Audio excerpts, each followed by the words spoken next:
Hello student, welcome to भांगरा classes. कैसे हैं आप? आज हम स्टार्ट करने वाले हैं एक्सरसाइज 2.3 का question number first class 10 NCERT math chapter second polynomials. आज हम क्वेश्चन फर्स्ट पे स्टार्ट करने वाले हैं। इसमें हमें गिवन है पॉलिनोमियल्स px और पॉलिनोमियल्स gx। इसकी हेल्प से हमें क्वोशिएंट और रिमाइंडर को क्या करना है, फाइंड करना है। यहाँ पे px डिविडेंड को और gx डिवाइजर को शो करता है, जिसकी वैल्यू हमें यहाँ पे गिवन है। हमारे पास ये पॉलिनोमियल्स यहाँ पे गिवन है। अब आपको पता होगा डिवाइड करने की हमने प्रोसेस देखा था। डिवाइड करने की क्या प्रोसेस थी कि सबसे पहले इसे डिग्री के ऑर्डर, वेरिएबल की डिग्री के अकॉर्डिंग डिसेंडिंग ऑर्डर में पहले सेट किया जाता है, उसके बाद क्या करना है, हमें इसको डिवाइड करना है। ठीक है स्टूडेंट, तो सबसे पहले हमें ये चेक करना है कि ये डिग्री के अकॉर्डिंग सेट है कि नहीं। अब जैसे आप यहाँ देख पा रहे हैं कि x पावर 4 है, तो x पावर 4 के पास x पावर 3 हमें गिवन नहीं है। मतलब यहाँ पे इस पॉलिनोमियल से x की पावर 3 दिया नहीं गया है। क्या दिया है यहाँ पे? 3x पावर 2 फिर 4x प्लस 5। तो इस पॉलिनोमियल्स को हम कुछ ऐसे तैयार करेंगे जिसमें हमारे पास पावर 3 भी आ जाए। x की पावर 4 प्लस 0 इंटू एक्स की power 3 minus 3x square plus 4x plus 5। ये हमने इसलिए किया है स्टूडेंट क्योंकि हमें ये क्वेश्चन करने में हेल्प करेंगे। ठीक है, कि हमारे पास x की जो भी वैल्यू आएगी हम इसके नीचे नोट कर सकते हैं। अगर मान लीजिए अगर हम ऐसे डायरेक्ट करेंगे तो x पावर 3 की जो वैल्यू आएगी हमें क्वेश्चन सॉल्व करते समय उसे आखिरी में नोट करना पड़ेगा। ठीक है ना। अगर हम चाहते हैं कि हमारा question step by step solve हो जाए, हमारी कोई भी टर्म्स इधर उधर ना जाए, तो उसके लिए हमें उससे पहले पावर में डिग्री को डिसेंडिंग ऑर्डर में सेट करना पड़ेगा वेरिएबल के अकॉर्डिंग। x पावर 4 फिर 3 फिर 2 फिर 1 और फिर कांस्टेंट टर्म। तो ऐसे करने से क्या होगा कि हमारी हर स्टेप इक्वल, मतलब स्टेप बाय स्टेप सॉल्व होती जाएगी, कहीं हमें प्रॉब्लम नहीं जाएगी। ठीक है ना। ये सिर्फ हमें क्वेश्चन को सॉल्व करने में हेल्प करेगा। क्लियर है? क्योंकि हमने इसे अरेंज कर दिया है वेरिएबल की डिसेंडिंग ऑर्डर में, डिग्री की डिसेंडिंग ऑर्डर में। ठीक है ना। और आपके पास यहाँ पे डिवाइजर यहाँ पे दिया है x power 2 minus x plus 1।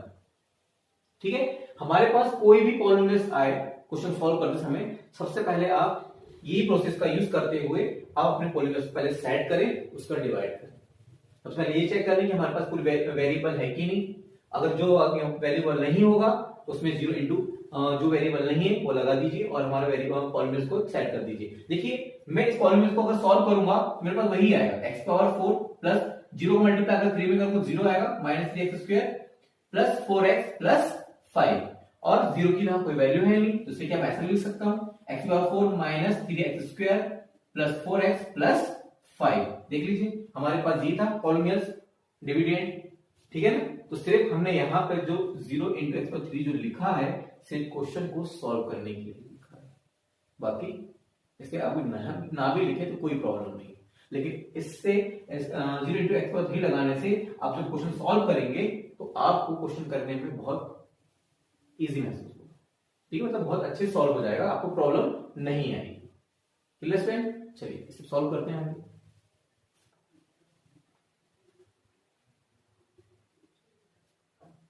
हमारे पास है x square minus x plus 1,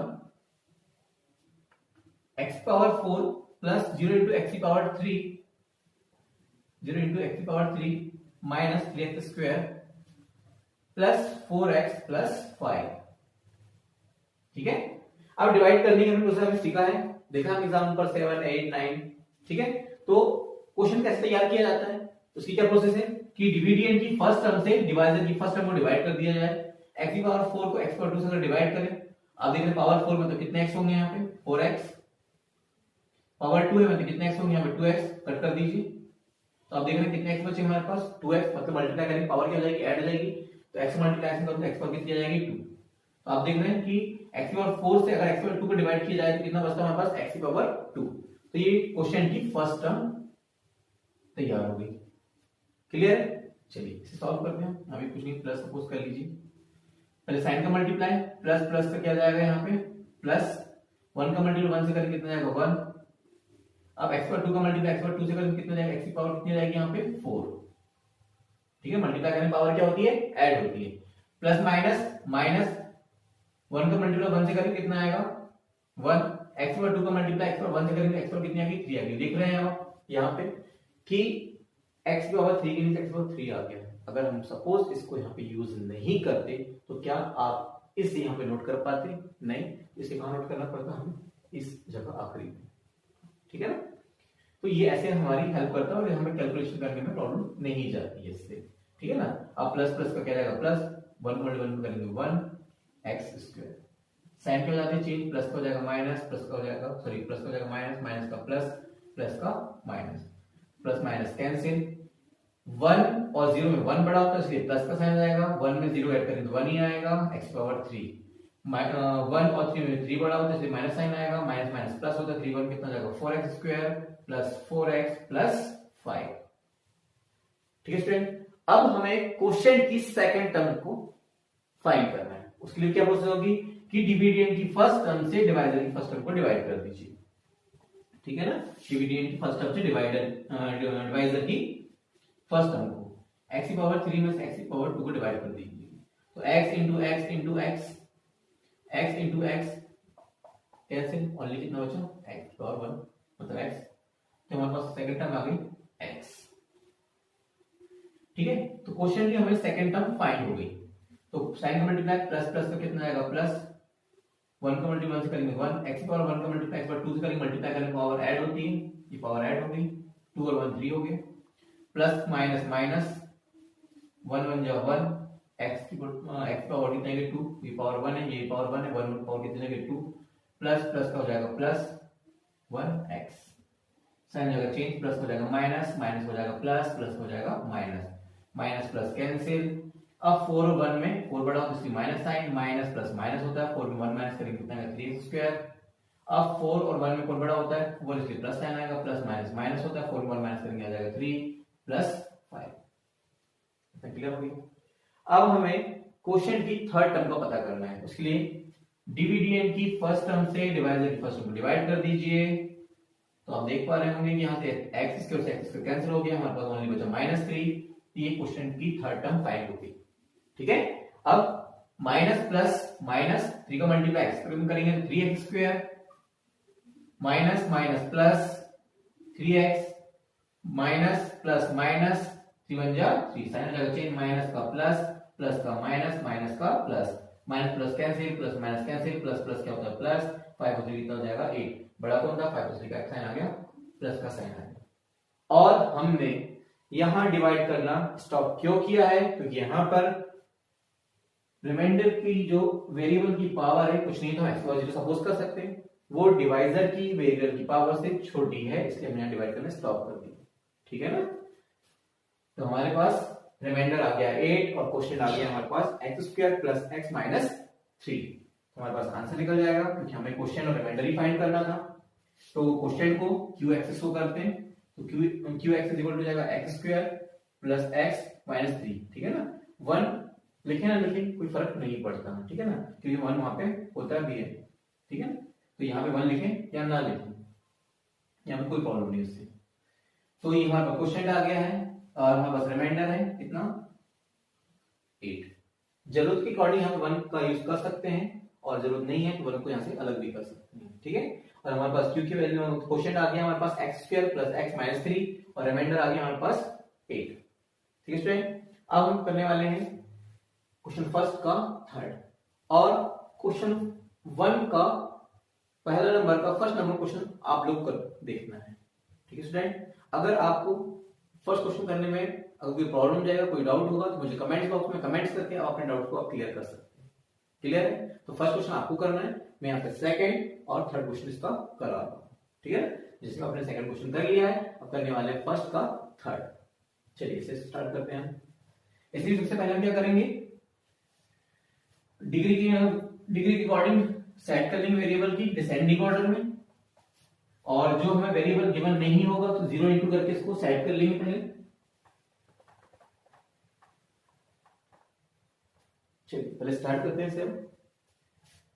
third number question है हमारे पास px इज इक्वल टू, अब आप देख पा रहे हैं यहाँ पे कि हमारे पास यहाँ पे पावर कितनी है? 4 है, 4 के बाद डायरेक्ट पावर कितनी है? 1। इसका मतलब हमारे पास यहाँ पे 3 और 2 नहीं, तो पहले हम इसे वेरिएबल की पावर में सेट करने वाले हैं। यहाँ पे अगर इसके बाद 4 के बाद पावर कौन सी आती है, 3 आती है, जो कि हमारे पास नहीं है, तो हम इसे लिखने वाले हैं 0 इंटू एक्स की पावर 3। 2 भी नहीं है, इसलिए लिखने वाले 0 into X square minus 5x plus 6। अब देख लीजिए 4 3 2 1 कॉन्स्टेंट टर्म, ये हमारा फॉर्मूला सेट हो गया। ठीक है, अब हमारे पास ये डिविडेंड तैयार हो गया, डिवाइजर आ जाएगा हमारे पास माइनस एक्स स्क्वायर प्लस 2। ठीक है, 0 में मल्टीप्लाई करूंगा 0, इसको मल्टीप्लाई करूंगा 0, तो ये पूरा 0 हो जाएगा, तो ओनली क्या बचेगा x power 4 minus 5x plus 6। ये हमारा पॉलिनोमियल था, डिविडेंड था। तो सिर्फ इसे अब आप लोगों को समझ में आने लगा हो, क्योंकि इसे हम सिर्फ क्वेश्चन को सॉल्व करने के लिए ही सेट कर रहे हैं, बाकी इसका यूज कुछ नहीं है। ठीक है ना, कि हमारे क्वेश्चन इजी से सॉल्व हो जाए। ठीक है स्टूडेंट, चलिए अब डिवाइड करना स्टार्ट करते हैं। माइनस एक्स स्क्वायर प्लस 2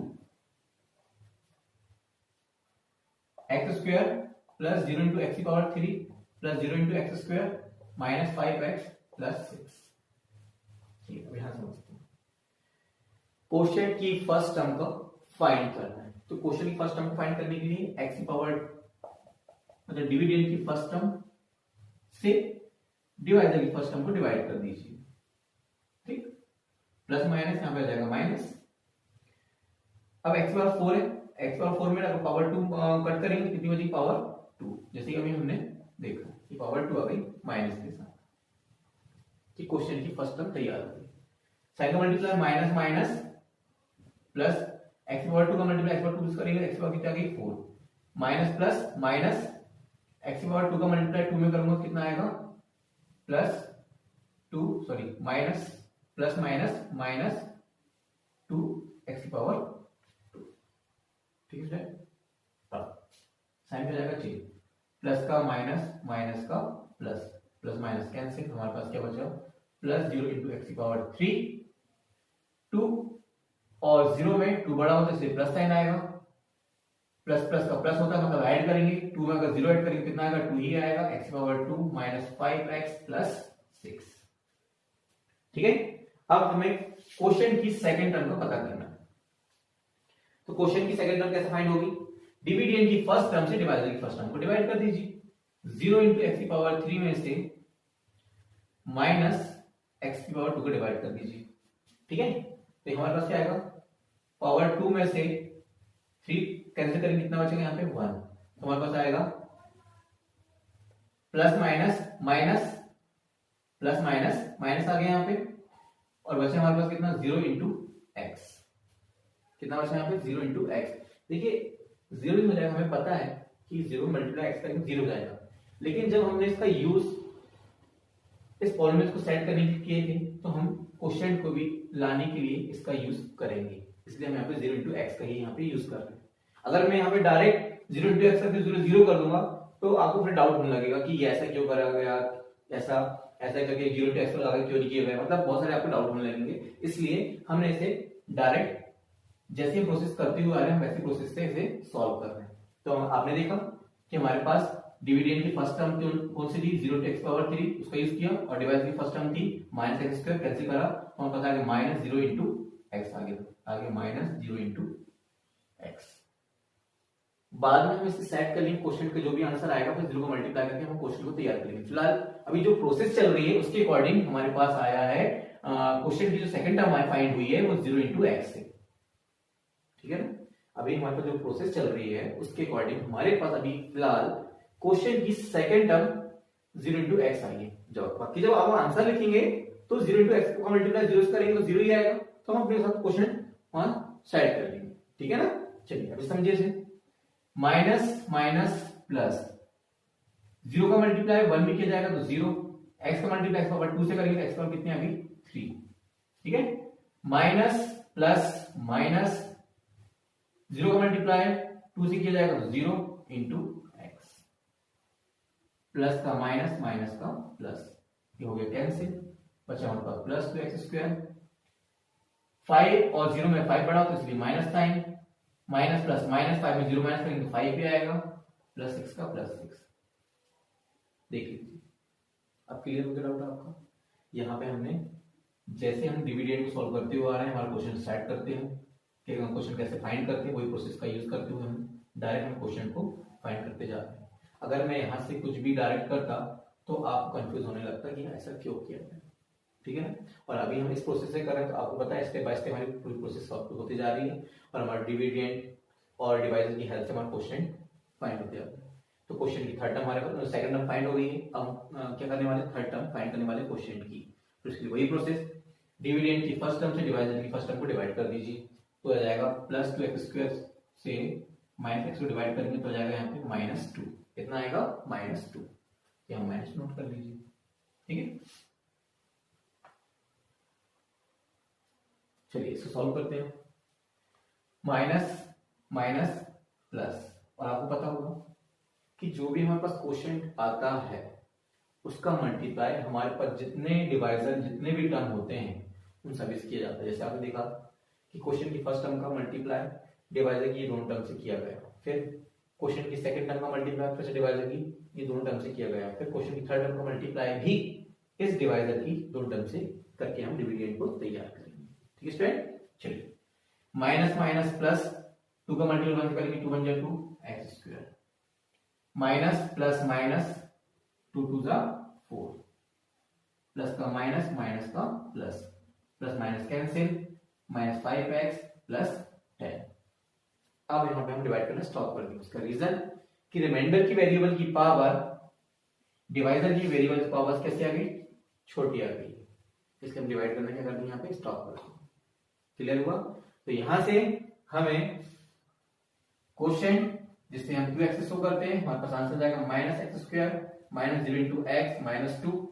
अब इसे मैं सॉल्व करके क्या लिख सकता हूं, -x², 0 का मल्टीप्लाई x में तो 0 ही आएगा, तो हमारे पास क्या बचा ओनली -2। तो ये आपका क्वेश्चन तैयार हो गया, ये आ गया क्वेश्चन।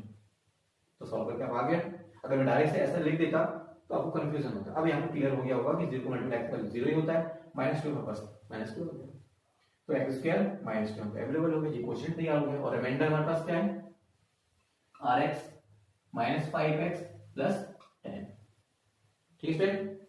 तो आई होप स्टूडेंट कि आपको ये क्वेश्चन समझ में आया होगा और इसका फर्स्ट क्वेश्चन आप लोगों को करके देखना है, ठीक है। और अगर आपको क्वेश्चन करते समय यहाँ पे इस क्वेश्चन में कोई भी स्टेप में कोई भी डाउट हो तो मुझे कमेंट्स बॉक्स में कमेंट्स करके आप अपने डाउट्स को क्लियर कर सकते हैं, ठीक है स्टूडेंट। अब इसका करके स्टार्ट करने वाले हैं 2.3 का question number 2। Okay student, thank you.